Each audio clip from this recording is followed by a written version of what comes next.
Hello and welcome to Engineering Ethics at NJIT. I'm your instructor Daniel Estrada, and this is the lecture video for Lessons 10 and 11, your independent research project. It's just going to be one video for both Lesson 10 and 11, and this is just going to be the instructions for your independent research project. Let's jump into it. So you are going to be asked for Lessons 10 and 11 to select a real historical event, to do some scholarly research on that event, and to prepare a report that presents both the research that you acquired and sort of describes the case, and also gives an ethical analysis of the case. So you're only going to select one historical event, and your Lesson 10 and 11 research project will be on that same event. In Lessons 10, I want you to discuss what happened, and in Lesson 11, I want you to give your ethical analysis. I also want you to compile your research into an annotated bibliography. That means complete citations in APA format, and then also to give a little bit of an annotation to explain what material you found in that source, why that source was useful, why it's the primary source that you used. So this research, I'll explain a little bit more in detail about all these different parts, but this research plus your essay will be your assignment for Lessons 10 and 11. The rest of the assignment is going to be like any normal week. Your post should be a little bit longer than usual, so normal week is about 500 words, and I'm asking for this lesson that you write about a 700-word essay to compensate for the additional effort in these essays and the research. The point value for these essays is also increased. It'll be worth 100 points. They're normally worth 50 points, so the point value for these essays is twice as much. Also, you won't be doing a quiz for Lessons 10 or 11. Instead, your annotated bibliography will be getting your quiz points for the week, so your annotated bibliography will be attached to Lesson 10 and 11 and will earn the 20 points that you normally earn in your quiz. Otherwise, you're asked to do 2 replies as normal,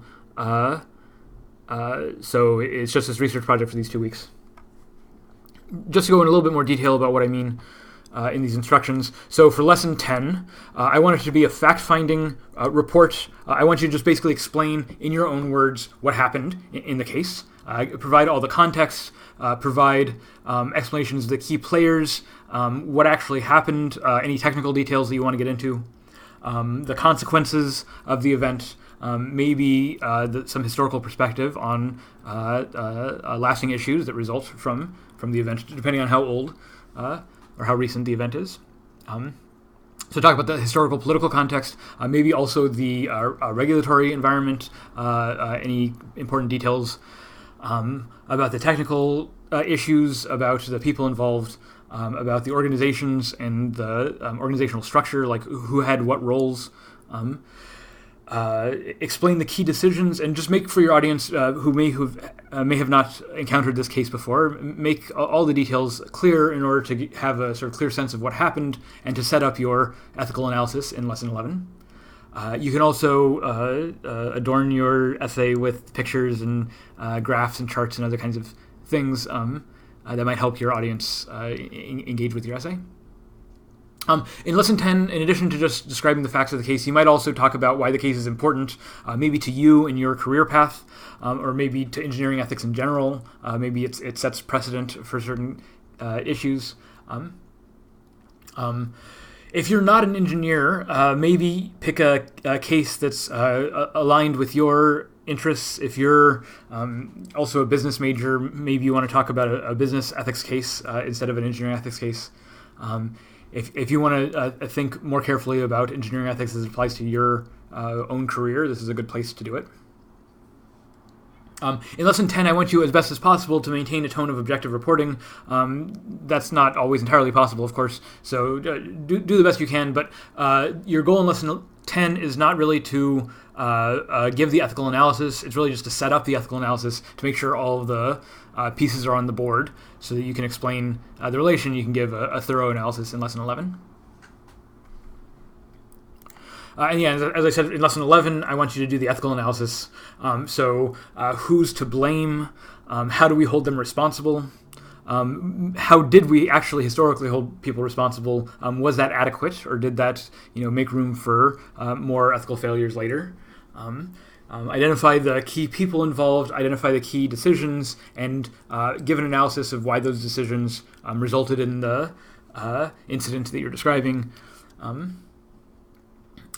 To what extent, so the ethical analysis is not just sort of the values at stake in the event itself, but also how that fits in the larger discussion of ethics in engineering. So to what extent do these challenges still exist? To what extent can they be prevented from happening in the future if they're negative consequences? Or if they're positive consequences, to what extent can they be encouraged to happen in the future? You might also think about whether the case that you're considering applies to your own professional life and sort of what lessons you take from the case that you think you might apply in your career. If you want to go above and beyond in this lesson, in addition to just sort of depth and thoroughness of your essay, you might also consider how the ethical theories that we've discussed in class apply to your case. So if you want to talk about it in terms of consequentialism, deontology, and virtue ethics, you're welcome to. You don't have to. If there's other things that you want to talk about, don't feel pressured to put it in terms of these ethical theories. But if you find the ethical theories helpful and you are looking for something to help frame your essay, please use that. You may also refer to the NSP Code of Ethics or some other ethical code. Maybe the case that you're considering reminds you of a case from the Board of Ethical Review that we talked about a few lessons ago, and maybe bringing those cases to bear in your analysis will help. Or any other ethical context or sort of socio-political context that you think helps give an ethical analysis of your case. Legal analysis, please feel free to bring those to bear in your Lesson 11 essay. So as I said earlier, the point value for these essays are doubled. The replies are still graded as normal. They're 30 points total for the replies. But your annotated bibliography will get the points of your quiz these lessons. So for Lesson 10, I'm asking that you turn in 2 of your sources. And for Lesson 11, I'm asking you turn in all 4 of your sources. So you don't have to have your entire annotated bibliography completed by Lesson 10. You can have 2 of your sources completed with annotations, and that'll be graded with the annotated bibliography credit for Lesson 10. And then you should have all 4 sources in your Lesson 11 post, and I'll grade the Lesson 11 annotated bibliography on those additional sources. One other thing I'm asking, with the annotated bibliographies and the inflated post grades for this lesson, the total lesson is worth 150 points, so it's about 50% more than a normal week. So just keep that in mind, that this is sort of important. You can sort of think about it like a midterm. It's not quite a midterm, but it has that role of a big independent project that you're doing. In addition to the actual assignment, I am also asking that you put all of your report and your bibliography, including annotations, together in a single document, a Word document, and to turn it in on Canvas in the report module. There's a plagiarism detection assignment, and if you can just submit your report as a Word document to that plagiarism detection, I'm going to go ahead and do some careful plagiarism of these assignments. I do plagiarism detection all throughout the semester, but I don't run it through any kind of official plagiarism detection algorithm until this report. So this is usually a honeypot for cheaters, and you might take this as your warning to not cheat on this essay, because I'm going to be especially careful. And just to remind you about the policy in the syllabus is that cases of plagiarism immediately get 0 credit and lose also all of their extra credit for the semester. You can't make up that credit. Particularly egregious cases are referred to the Dean of Students and will likely fail the course. So plagiarism is serious. Please don't plagiarize in an ethics course. So just a last word about the annotated bibliography and your citations. This is actually wrong. It shouldn't say at the bottom of your post. So do your references at the bottom of your post as normal, including any non-scholarly sources. So if you look at Wikipedia, and I encourage you to look at Wikipedia, but Wikipedia is not a primary source. It's certainly not a scholarly source for original research. So you can use Wikipedia as like an entry into research, as good encyclopedias are supposed to be used. And if you do use Wikipedia, then please include it among your sources. But you don't need to do an annotated bibliography on Wikipedia. You can just include it among your sources. I really want you to include 4 scholarly sources in your annotated bibliography, and they should be, let me see. They should be primary sources. For your annotated bibliography, this is what I mean by scholarly sources. So primary sources, and by primary sources I mean first-hand accounts or government reports. Usually for major disasters like the Deepwater Horizon case, there's a bunch of government reports that get written or are written by sort of watchdog institutions, and these reports are often original sources for information. Primary sources are original sources for information that you can't get elsewhere. Something like Wikipedia, of course, is a secondary source that is not the primary source for its information. Wikipedia is getting its information from other sources, and you should use Wikipedia's own references in order to track down those original sources for your own research, and actually look at those original sources and make sure that Wikipedia is correct. Also, any kind of investigative journalism. If you remember, we looked at the Mark Dowie article from Mother Jones when we were talking about the Pinto, and that was an investigative journalism article published in a magazine, but Mark Dowie found the Pinto memo and then published it, so that was the original source of that information, and so a lot of the discussion comes out of that source.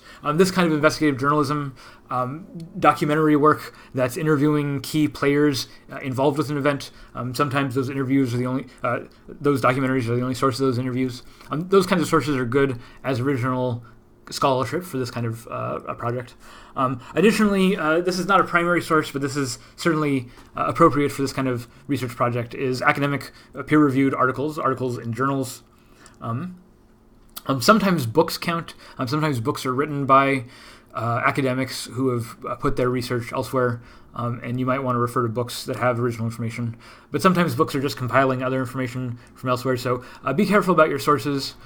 Make sure that the sources that you're using for your annotated bibliography portion of the credit are actually good sources that are appropriate to be using in this context.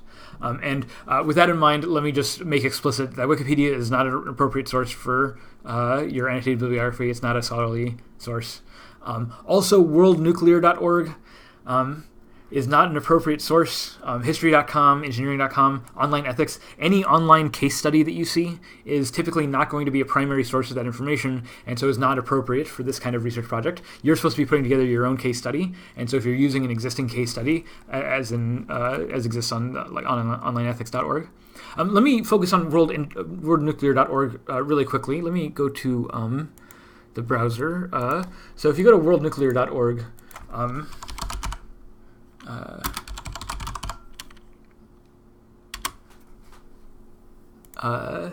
so this is a good website. This is run by the World Nuclear Association, which is one of these international organizations that looks at the use of nuclear energy. And there's lots of interesting stuff on this website, lots of actually good information. For instance, if you're doing the Chernobyl incident and you go to the World Nuclear site on Chernobyl, there's a lot of actually good detailed information where they go into how the reactor actually works and technical details about what went wrong. If you're doing this project, you can find a lot of important information here that will really help your project, which is good, but this is a secondary source. This is not a primary source for this information.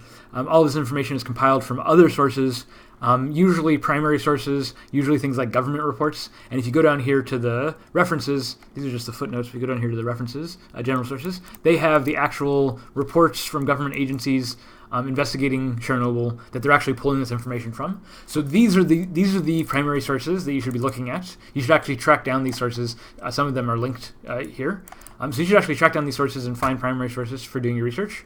Again, if you use worldnuclear.org, you can refer to it in your references alongside Wikipedia and other secondary sources, but this should not be in your primary sources. You should not have an annotated bibliography on worldnuclear.org or a similar website.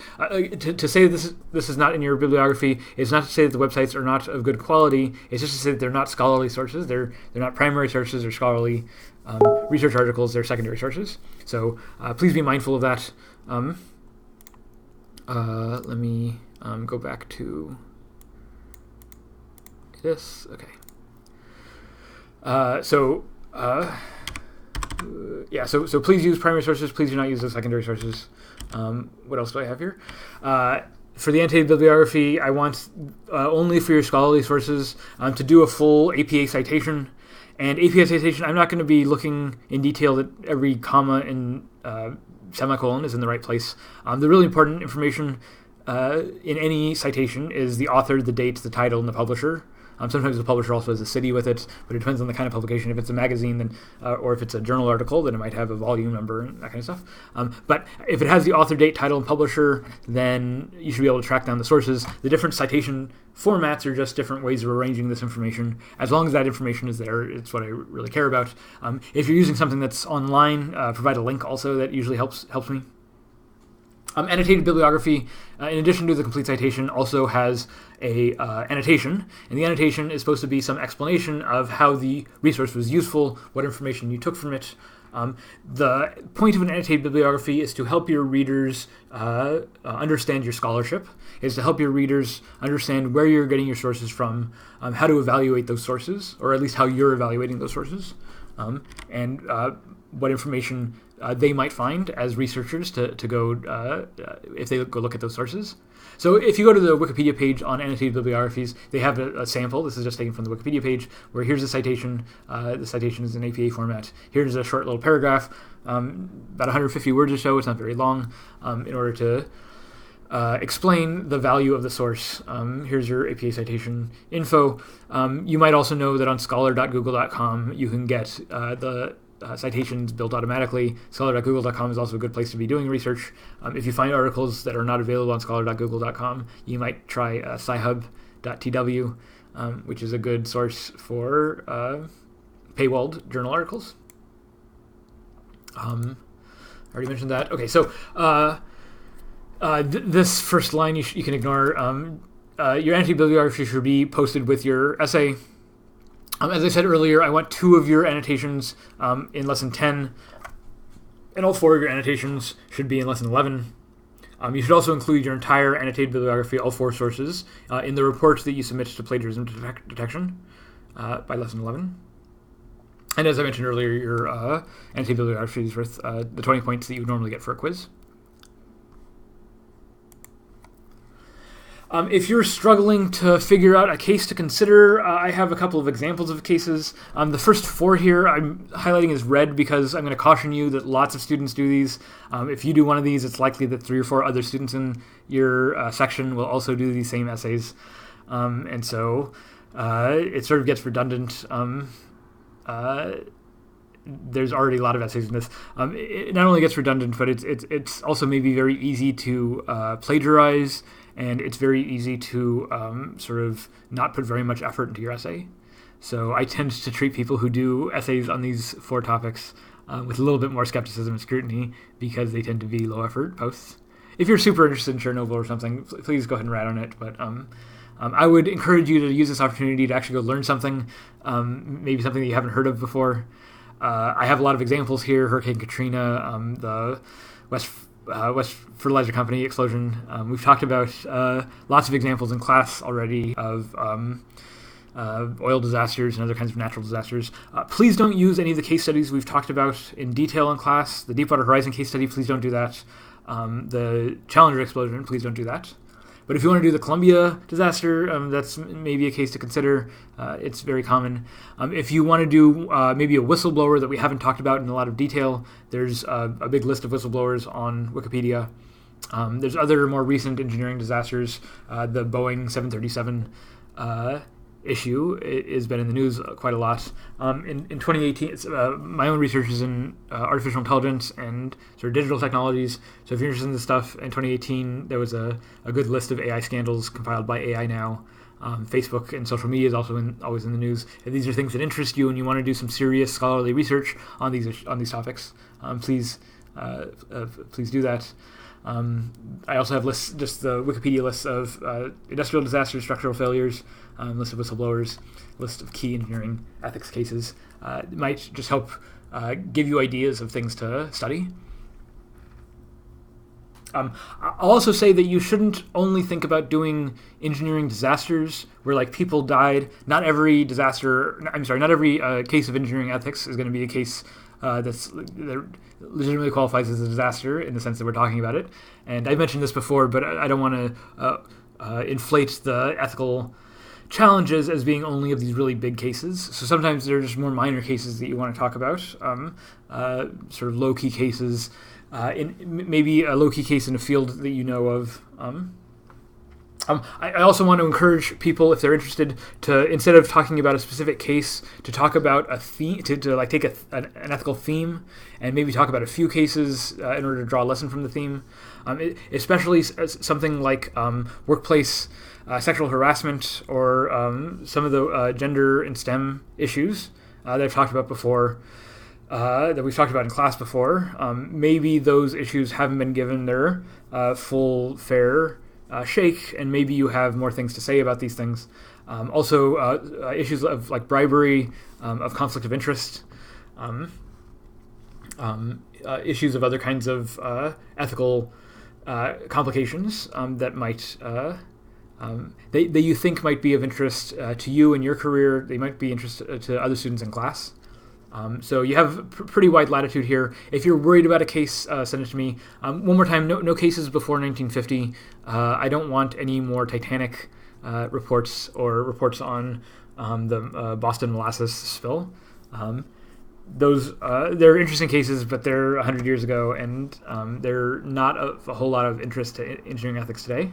So try to be smart about your case. Try to learn something new. Try to teach your classmates something new.